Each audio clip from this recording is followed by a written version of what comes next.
सत्यार्थ प्रकाश के आज तीसरा समोल्लास करेंगे शुरू से। द्वितीय समोल्लास या दूसरा समोल्लास पूरा हो गया था। दूसरे समोल्लास में स्वामी जी ने बहुत ही एक इंटरेस्टिंग टॉपिक रखा। कोई आम फिलोसोफर या आम थिंकर इस तरह नहीं सोचता।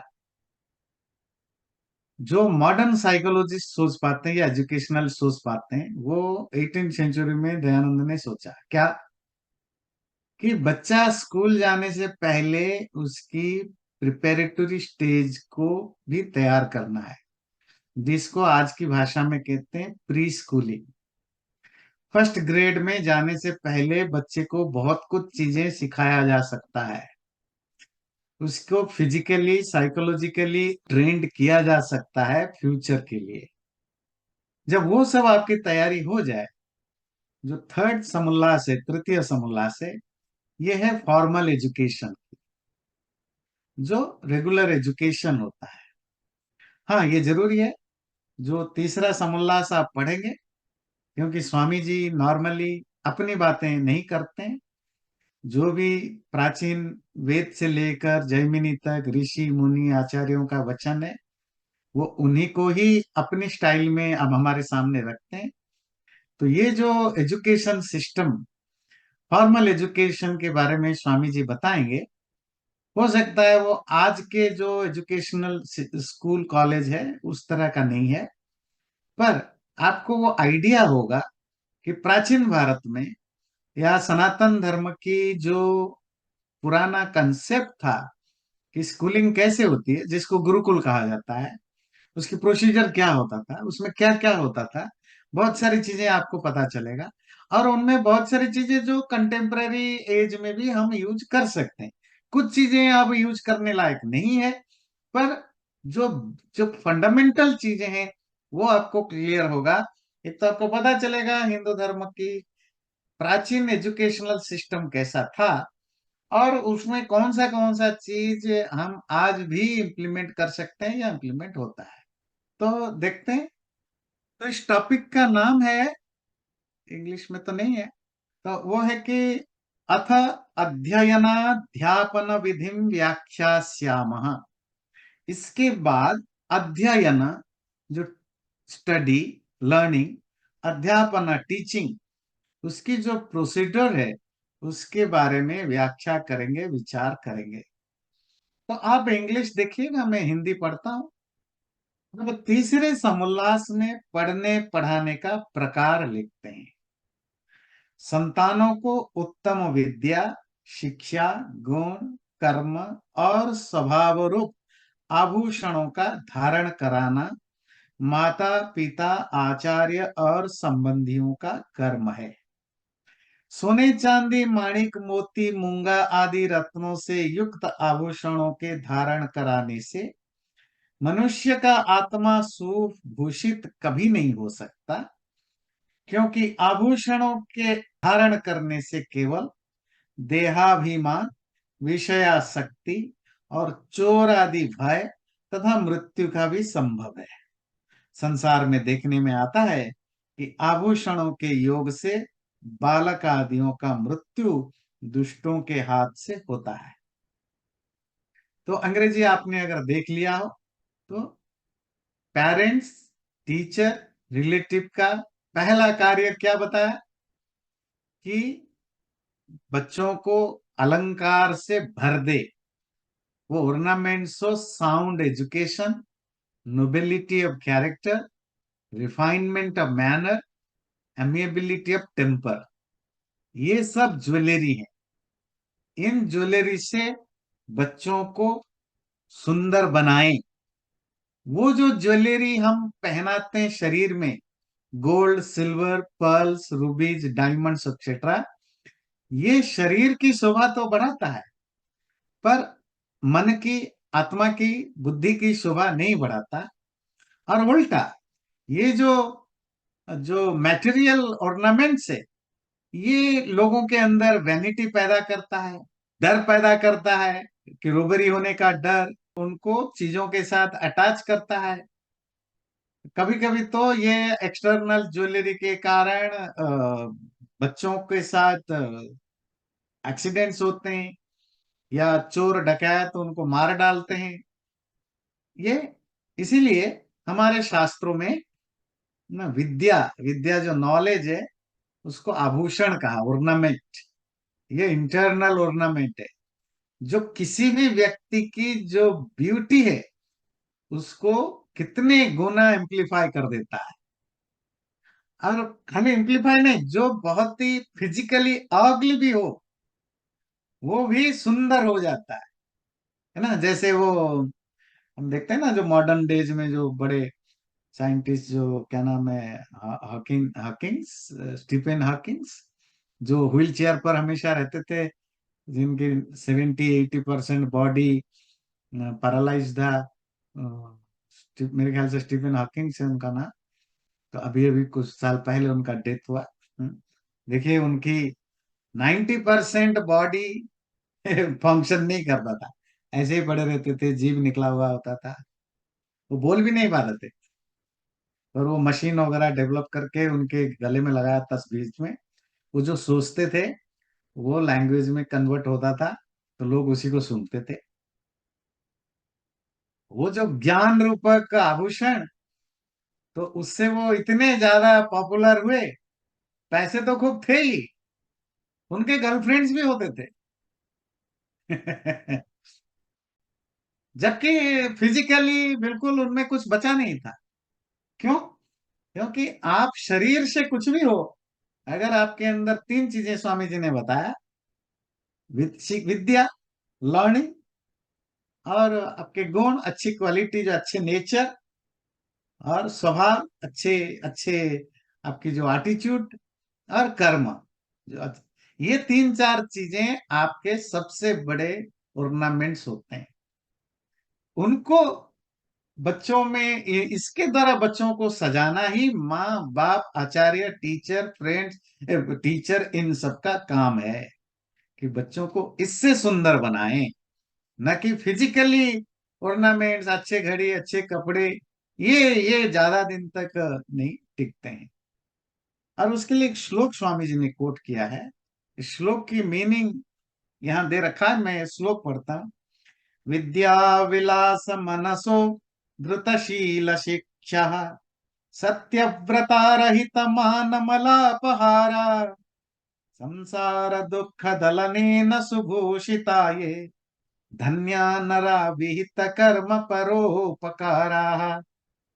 स्वामी जी ने अर्थ दिया, जिन पुरुषों का मन विद्या के विलास में तत्पर रहता है, सुंदर शील स्वभाव युक्त है, सत्य भाषण आदि नियम पालन युक्त, जो अभिमान अपवित्रता से रहित, अन्य मलिनता के नाशक, सत्योपदेश, विद्यादान से, संसारी जनों के दुखों को दूर करने से सुभूषित हैं, वेद विहित कर्मों से पराये उपकार करने में रहते हैं, वे नर और नारी धन्य हैं।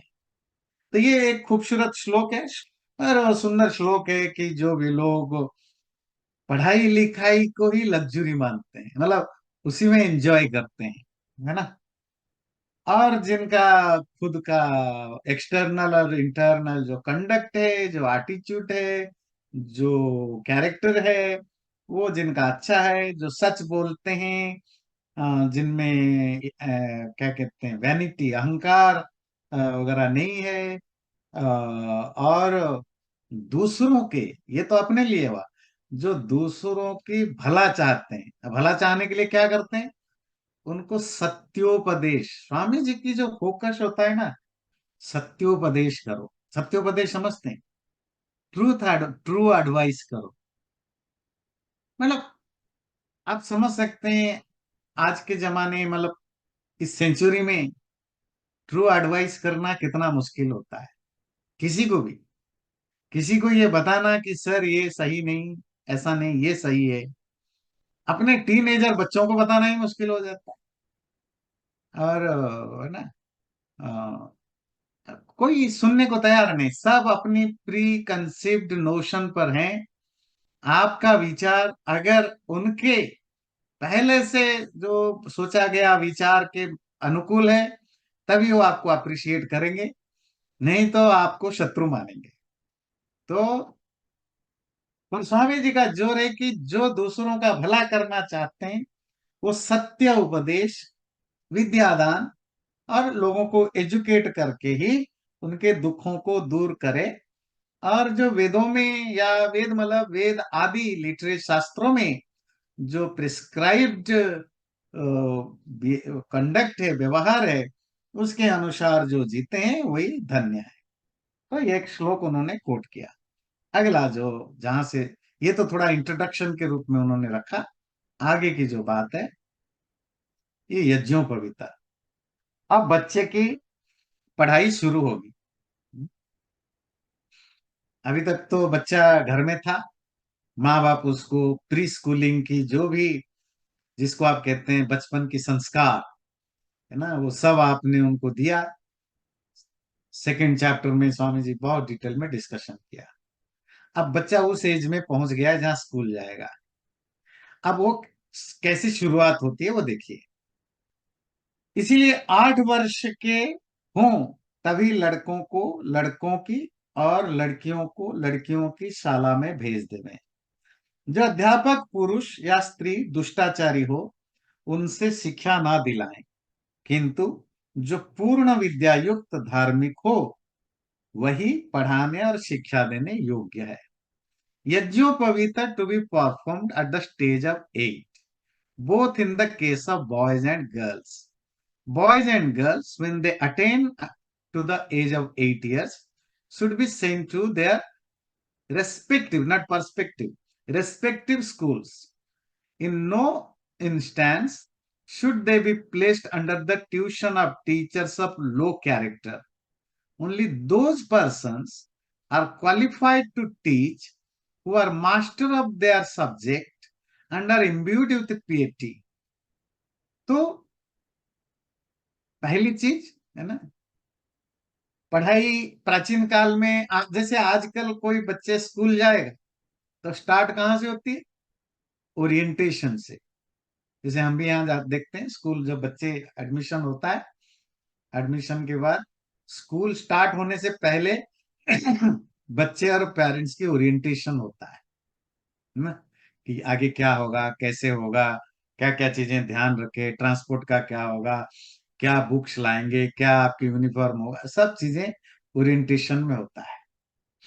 फिर ओरिएंटेशन के बाद जो फर्स्ट डे ऑफ स्कूल होता है वो इंट्रोडक्शन होता है, शुरुआती पढ़ाई होती है, फिर आगे चलती है। प्राचीन काल में जो ओरिएंटेशन को क्या कहा जाता था? इनिशिएशन, संस्कार। और वो संस्कार का क्या नाम है? यज्ञोपवीत संस्कार। यज्ञोपवीत जनेऊ को कहते हैं, जो धागा, 3 धागा वाला आप पहनते हैं, उसी संस्कार का नाम है यज्ञोपवीत संस्कार। उसको कहीं कहीं उपवीत भी बोलते हैं, कहीं यज्ञोपवीत बोलते हैं, कहीं व्रत सूत्र बोलते हैं, और हिंदी में जनेऊ बोलते हैं। तो ये संस्कार, तो जो जो मॉडर्न डेज के में ओरिएंटेशन होता है वही प्राचीन काल में यज्ञोपवीत संस्कार होता था। ओरिएंटेशन एक छोटा सा रिचुअल है, आ, पर यज्ञोपवीत एक एलाबोरेट रिचुअल था।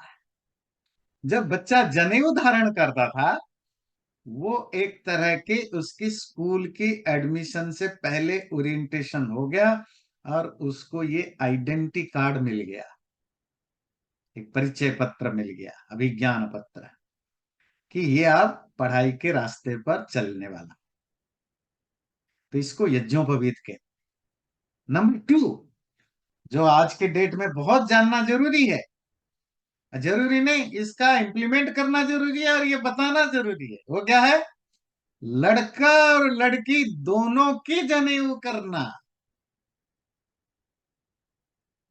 आज भी बहुत सारे जगह जनेऊ संस्कार होता है, हाल तो 8 साल में नहीं होता, बच्चे को स्कूल जाने से पहले नहीं होता, वो एक जस्ट रिचुअल के रूप में रह गया है।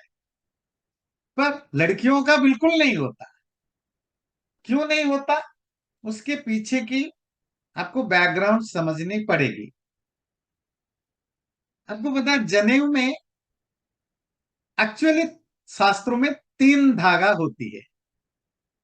और अगर आप पौराणिकों की देखेंगे, पुरुषों की, वो 6 धागा उनके गले में मिलेगा। 6 धागा, 6 थ्रेड्स मिलेंगे जो पहनते हैं। ज्यादातर लोग तो पहनना ही छोड़ दिया। पर अच्छी बात है कि आज भी करोड़ों, मतलब मिलियंस ऑफ पीपुल जिंदगी भर तक जनेऊ पहनते हैं। और पूरी जिंदगी भर पहनते हैं, जनेऊ संस्कार के बाद पहनते हैं, पालन करते हैं। पर वो लोग विरोधी है किसके? कि लड़कियों को पहनाने। शास्त्रों में 3 धागा पहनने की व्यवस्था है। पर वो 6 क्यों पहनते हैं पता है? कुछ स्टेट्स में जनेऊ तो जब संस्कार होता है 3 धागा पहनते हैं। 3 धागा आपको तो मैंने बहुत बार समझाया होगा, 3 धागा क्यों पहनते हैं, क्योंकि 3 तरह के ऋण है। पितृ ऋण, ऋषि ऋण, देव ऋण। वो आपको याद दिलाने के लिए पहनते हैं। जब विवाह उनका हो जाता है, वेडिंग सेरेमनी, तो वेडिंग सेरेमनी में वो 3 धागा एक्स्ट्रा पहनते हैं। पता है क्यों पहनते हैं? वाइफ की 3 धागा वो खुद पहनना पड़ता है। क्यों? क्योंकि पत्नी को पहनने का अधिकार नहीं। और कुछ राज्यों में जनेऊ संस्कार के समय ही 6 के 6 धागा दे दिया जाता है,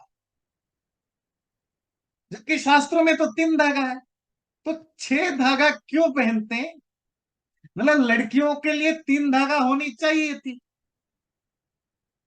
अगर लड़कियों के लिए ये सिस्टम नहीं होता तो 3 और 3 6 कोई पुरुष नहीं पहनता। भाई जब है शुद्ध, जब उसके लिए जनेऊ व्यवस्था है ही नहीं, तो फिर तुम क्यों उसके बिहार पहनते हो? पहली चीज। दूसरी चीज, जब हम अपनी प्राचीन हिंदू धर्म के शास्त्रों को, सोसाइटी को पढ़ते हैं, देखते हैं, उसमें हमें मिलता है स्त्रियां जनेऊ संस्कार से गुजरती थी। और जनेऊ संस्कार क्यों होता था? क्योंकि पढ़ाई के लिए। बंद क्यों हुआ? जो रूल बनाया गया कि स्त्रियों को पढ़ने में अधिकार नहीं है। जब स्त्रियों को पढ़ने का अधिकार छीन लिया गया, तो छीनने का तरीका क्या था?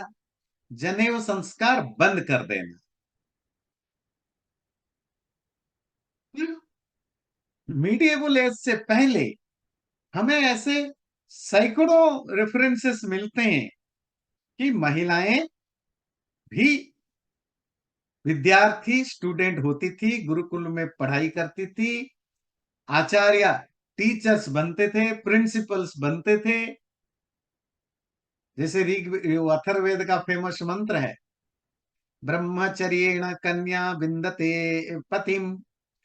मंत्र को थोड़ा मैं आगे पीछे करके बोल दे, मुझे याद नहीं आ रहा है अभी। इसका मतलब है कि कन्या ब्रह्मचर्य आश्रम के पास पार करके युवा जवान पति को ग्रहण करे। ये ब्रह्मचर्य क्या होता है? ब्रह्मचर्य आश्रम किसको कहते हैं?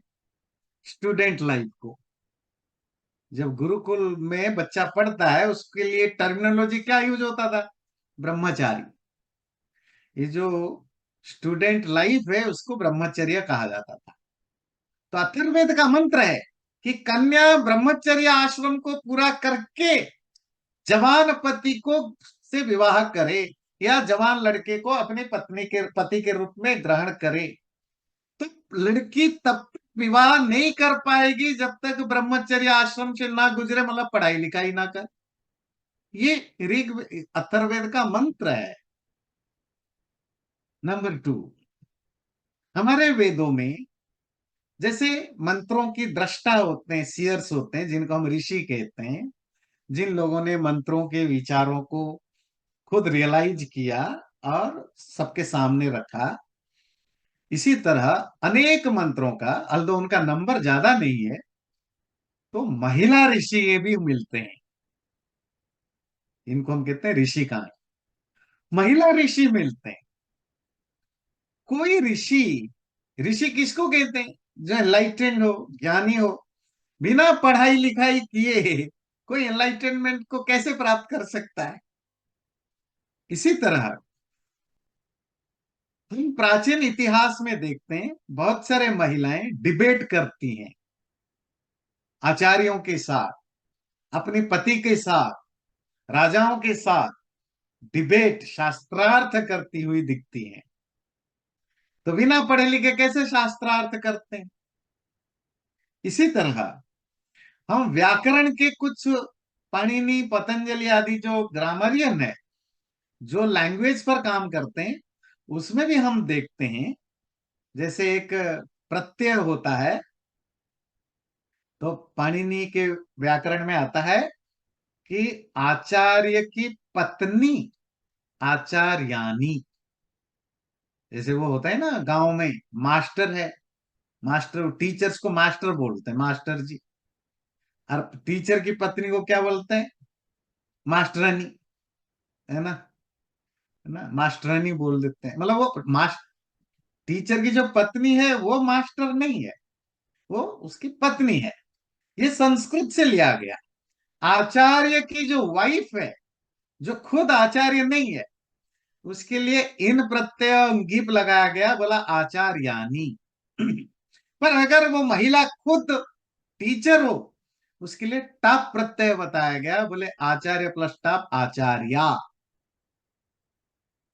ये दोनों डेफिनेशन संस्कृत लैंग्वेज में मिलता है कि अगर वो खुद नहीं पढ़ाती है, टीचर की वाइफ है, तो वो तो आचार्यानी शब्द से जाना जाएगा।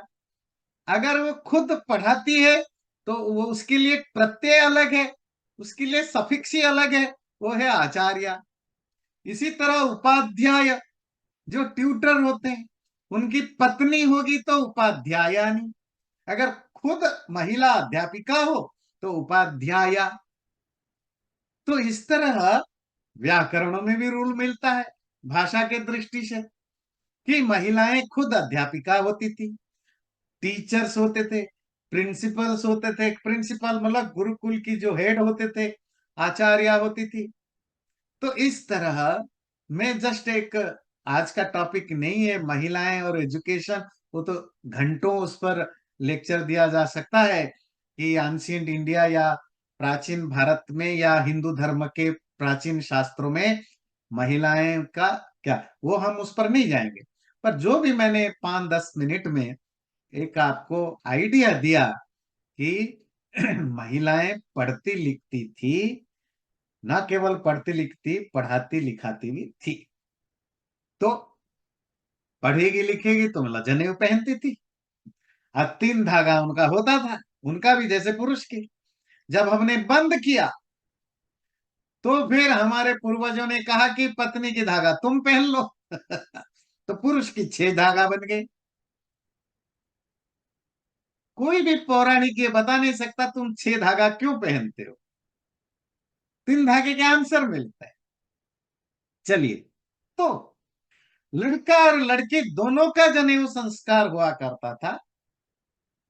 मेरा इसमें आज, मैं सबको ये बोलता हूं, मैं संस्कार पर तो संडे को भी प्रवचन चल रहा है।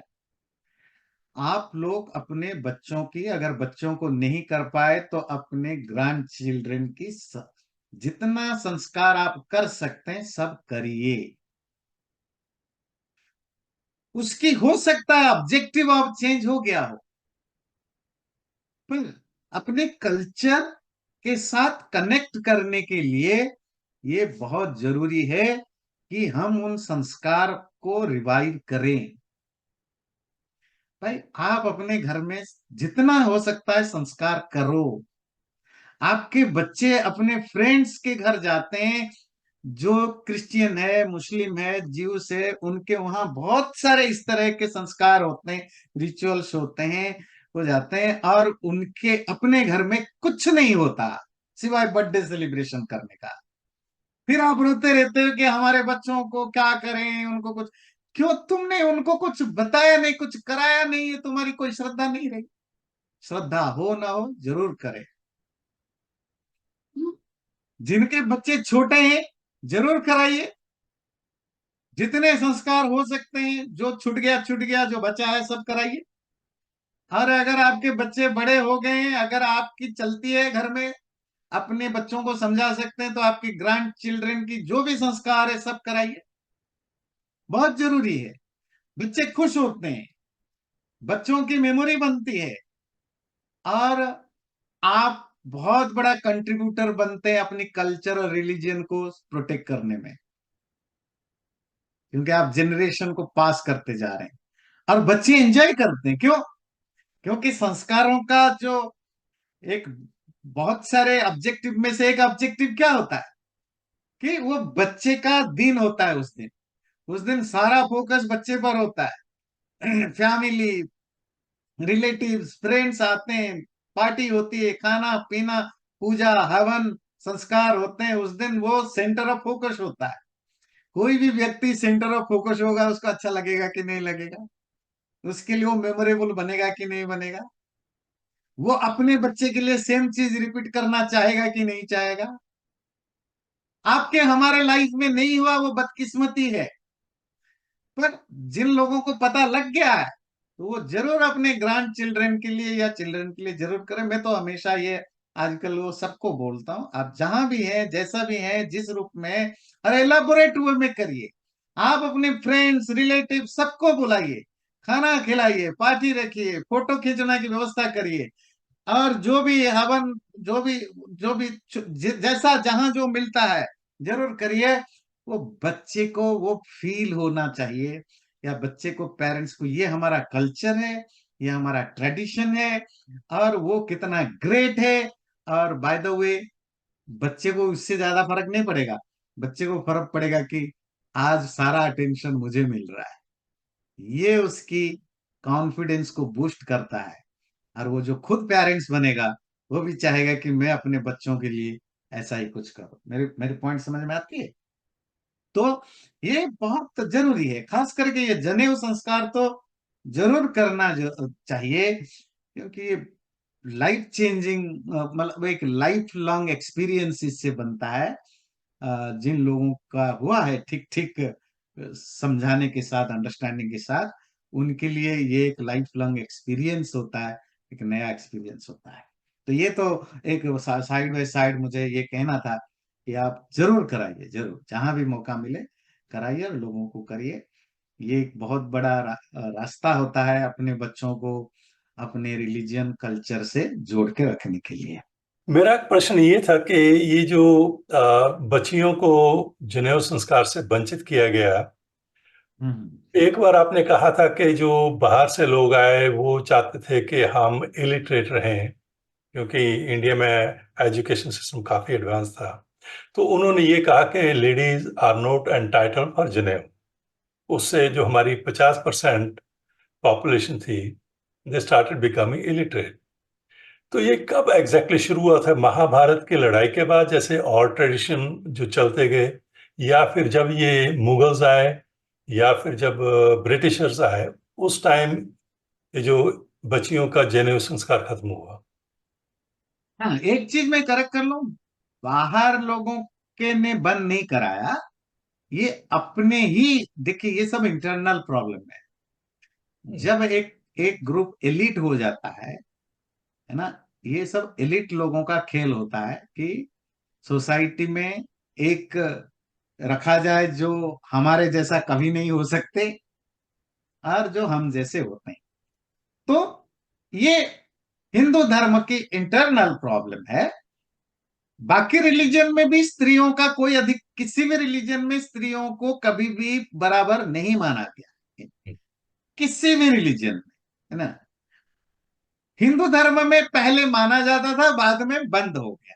तो ये रिलीजियस प्रॉब्लम है कि स्त्रियों को बराबर न मानने का, पुरुषों की सबोर्डिनेट मानने का हर रिलीजन मानता है।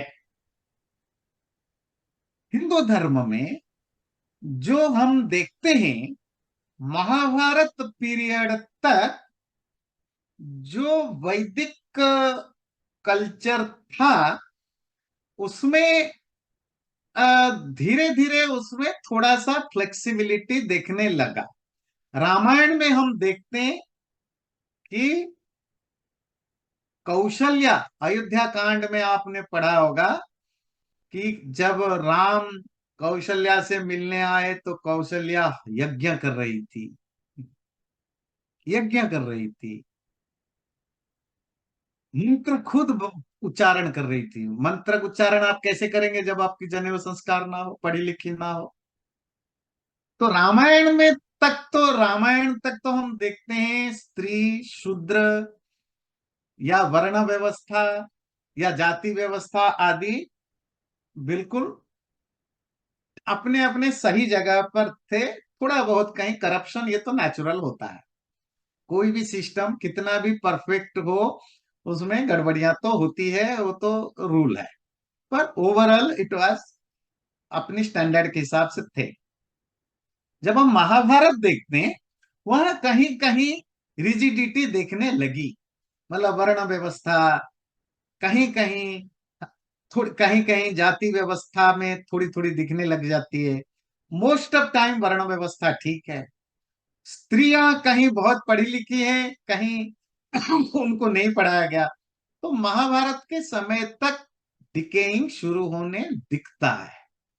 पोस्ट महाभारत तो बिल्कुल ही सब कुछ गड़बड़ हो गया।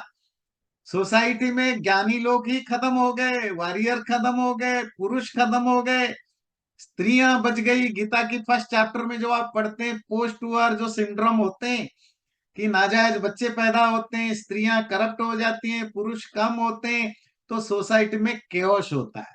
जब केओस होता है, केओस होने के बाद जब एक स्टेबिलिटी आती है, वो स्टेबिलिटी में अब वो नहीं रहता जो प्री वार सिचुएशन होता है। तो उसके बाद तो सारा यज्ञ के नाम पर बलि देना शुरू हो गया, है ना। सिस्टम वही रहे पर करप्ट हो गया। शुद्ध जाति व्यवस्था, वर्ण की जगह जाति व्यवस्था, जाति मतलब जो बाय बर्थ आप ये हो, वो स्ट्रांग होने लग गया। छुआछूत, अनटचेबिलिटी बढ़ने लग गया। फिर अंधविश्वास, सुपरस्टिशन एक्सट्रीम लेवल पर आने लग गए। स्त्रियों को अगेन एक सेकेंडरी, तो सारी सोशल जो फैब्रिक है वो टूट फूट गया। और जो दुनिया भर में जो जो सोसाइटी, एक एक करप्ट सोसाइटी दिखता था, वो सब चीजें इंडियन सोसाइटी में मिडिएवल एज में दिखाई देने लगा। जब मैं मिडिएवल एज कहता हूँ, वो बीसी में शुरू हो जाता है ना। पोस्ट महाभारत तो 5,000 साल है, पर धीरे धीरे ग्रेजुअली 2,500 साल से तो बिल्कुल दिखने लगा, 2-2,500 साल से। और महात्मा बुद्ध महावीर जो कि 500 बीसी होते हैं, उस समय तक भी बहुत स्ट्रांग, मतलब हिंदू सोसाइटी एक्सट्रीमली करप्ट हो चुका था। और उसके बाद धीरे धीरे आगे और तो हम गिरते गए और गिरते गए गिरते गए, वो तो वो तो आगे चलता गया। तो ठीक है ना, ये इसमें एक्सटर्नल चीजों का हाथ नहीं है। वो अपने ही होते हैं और ये नेचुरल होते हैं। कोई चीज बहुत ज्यादा पुराना होता है, उसमें अप्स एंड डाउन्स होते रहते हैं। कोई भी कितना भी आइडियल सोसाइटी हो, ग्रेजुअली वहां एक एलिट ग्रुप पैदा हो जाता है और वो एलिट ग्रुप सब कुछ कब्जा करता है। अब देखिए अमेरिकन सोसाइटी है, गवर्नमेंट कौन चलाता है? प्रेसिडेंट, पार्लियामेंट नहीं, लॉबिस्ट चलाते हैं। ये लॉबिस्ट कौन होते हैं? एलिट होते हैं। वो फंड करते हैं, वो एजेंडा देते हैं एमपी कांग्रेसमैन को, लेजे को। तो ये जो प्रो अबॉर्शन, एंटी अबॉर्शन, ये कौन मैनेज कर रहा है? पार्लियामेंट कर रहा है, सुप्रीम नहीं। जो पार्लियामेंट में नहीं बैठे वो बाहर बैठ के कंट्रोल कर रहे हैं। तो जो एलिट ग्रुप है वो हमेशा एस्टेब्लिशमेंट, वो सोसाइटी को चलाता है इनविजिबली। ये दुनिया का नियम है। जहां भी कोई भी सोसाइटी में जब एलिट ग्रुप बन जाता है, वो अपनी मोनोपोली चलाता है। वो हिंदू धर्म में भी वही हुआ। जो एलिट, और एलिट किसको कहेंगे? नेचुरली जो पावरफुल है। पावरफुल कौन होते हैं? इंटेलेक्चुअल, और तीन लोग होते हैं, जिसके पास पैसा है, जिसके पास ज्ञान है, जिसके पास पावर है, जिसको हम कहते हैं ब्राह्मण, क्षत्रिय, वैश्य, और उनमें मेल। ब्राह्मण क्षत्रिय वैश्य मेल।